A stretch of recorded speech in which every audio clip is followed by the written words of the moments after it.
Hello and welcome to This One Thing, a daily video devotional coming to you from First Presbyterian Church of Fort Lauderdale. And together we'll be looking at one text and choosing one thing for you to consider. And we hope that you find this a thought-provoking, encouraging part of your day. I love watching my wife Amy be a mom. It is one of the great privileges of my life. She is so gentle and patient in the way that she corrects and teaches Hannah as she carefully explains why she can do one thing or should not do another. And one of the more recent lessons that she's been teaching Hannah is that she doesn't need to eat every single thing that she finds on the floor. Hannah's become mobile. She's begun crawling around, and despite what appears to me to be an impeccably clean floor, has the innate ability to find the tiniest little crumbs of random debris with those little fingers, and her default move at this point seems to be to put whatever it is directly into her mouth.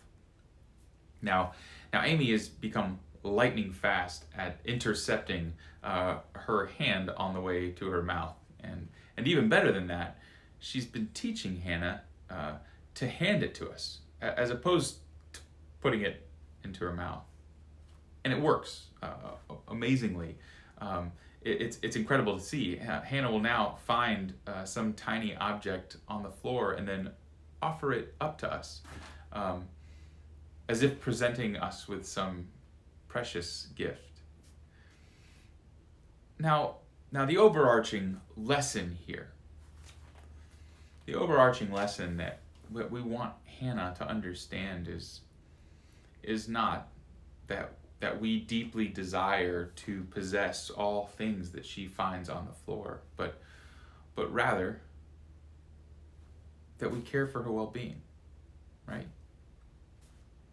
As parents, we hope that she will not spend the rest of her life handing us every item that she picks up.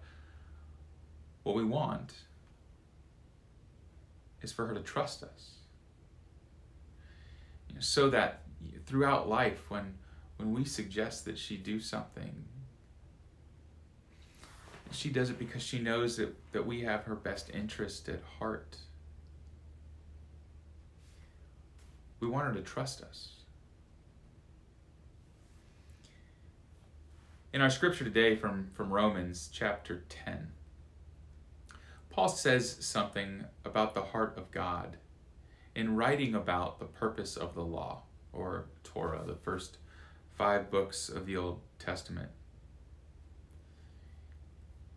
And he says that essentially that the way the Israelites, and it's helpful to remember that Paul is a part of this group, that the way the Israelites have viewed the law and the way that it interacts with salvation, it's been upside down.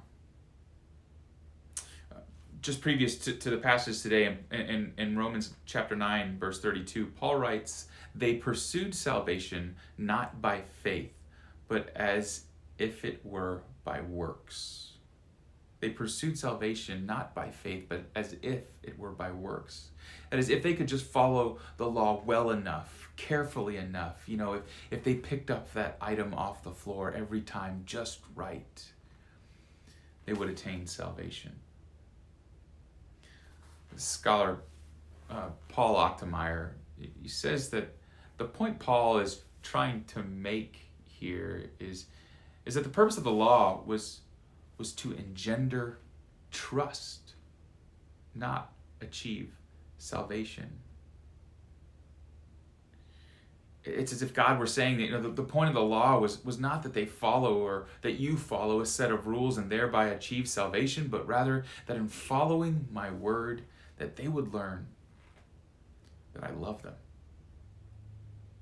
that I care for them, that in following my word, they would learn to trust me.